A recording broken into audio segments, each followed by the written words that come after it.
ودي البيتزا بقى خلصنا خلاص، احنا خلصنا نص التسويه، وزي ما شفتوا كده الكميه كمان الترابيزه مش مكفيه، لسه في 3 وحدات كمان جوه. دي الصغيره بتبقى بالمنظر ده كده، هنحطها بقى في الفريزر زي العيش، يعني بنجمدها بقى كده ونطلعها نتعامل معاها على طول. وانا هعمل واحده كمان قدامكم اهو من الكبيره دي، دول انا مستنيه بس يتهووا يبردوا شويه. وهنحط فواصل بقى بلاستيك كده، وهنرصهم بقى كده، يعني كل واحدتين 3 مع بعض في كيس كده نضيف، وبنشيلهم مفرودين، يعني نحاول نشيلهم مفرودين لغايه ما يجمدوا، بس ياخدوا وضعهم على الرف كده في الديب فريزر او في الفريزر العادي. هي بتبقى ده كده شكلها اهو، هي مش مستويه خالص، يا دوب هي بس مسكت نفسها، واحنا عايزين نتعامل معاها بقى على كده اهو. دي مقاس 30، ودول اللي هم الصغيرين للولاد عشان اللانش بوكس. انا قصدي ان انا اعملهم تخان كده عشان الولاد بيحبوها تخينه شويه، عشان ما تبقاش ناشفه. وانا هعمل بقى واحده لينا كده بالسجق. السجق برضو بيتي على فكره، انا هبقى اعمل لكم فيديو برضو بيه، انا اللي عاملاه في البيت، طعمه يجنن وريحته طبعا، ولحمه بلدي ومضمونه، وعارفه انا المكونات اللي حطاها فيه. وكمان حاجه، انا بعمل الصلصه بتاعه البيتزا بالريحان والزعتر، فص توم كده وطماطم، طبعا احنا مخزنينها فيديو للطماطم عندكم.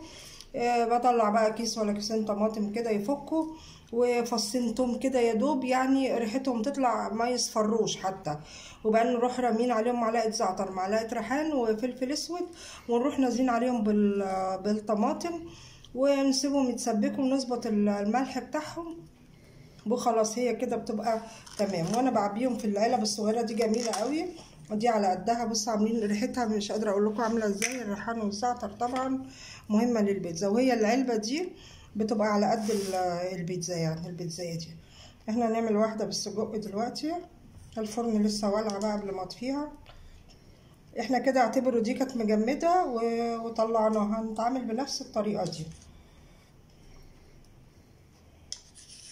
شوف هو العلبة يا دوب يعني على قدها كويس قوي. اختراع بصراحة، بعمل لي 20 علبة كده ولا حاجة عشان الولاد كمان ببعت لهم منها، بتنفع للكل. وصدقوني بيعملوها على المكرونة كمان، يكونوا مستعجلين بقى تسلق شوية مكرونة وتعملهم مكرونة البولونيز ديت على لحمة مفرومة. كل حاجة في البيت احنا بنعملها نضيفة وحلوة وبتوفر، وفي أي وقت يعني بتسهل علينا يعني.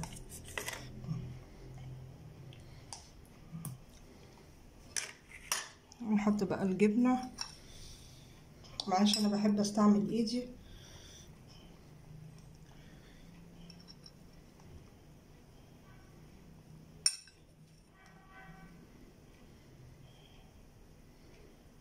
وانا دول صدقوني شوية خضار، كانوا عندي شرايح فلفل وشريحتين قوطة كده، طماطم قطعتهم كده، وقرن فلفل حراق، وكان عندي في الفريزر دايما بيبقى عندي الزيتون الاخضر الشرايح دوت، ان كل حاجة موجودة.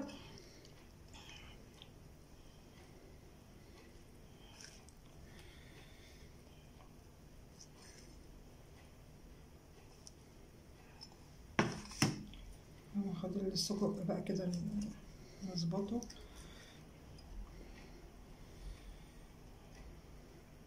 يعني انا ما بحبش اقطع السجق صغير بصراحة، يعني عشان محبوش يتفتفت. وبرضه هبقى اعمل لكم حلقة برضه على السجق الاسكندراني بقى، تحفة بعمله، ريحته تجنن اصلا. هو ده يعني ده كفاية قوي. احنا يدوب شوحناه بس كده في معلقة زيت على النار، عشان طبعا البيتزا مستوية مش هتاخد حاجة، احنا يدوب الجبنة بس تسيح عليها.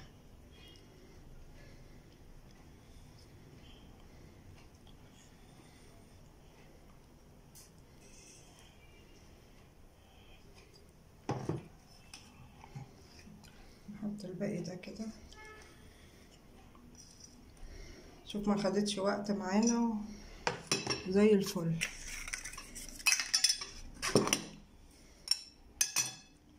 هنحط برضو جبنة تاني.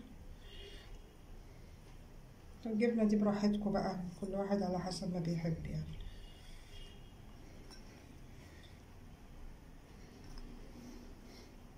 متمونة جامد.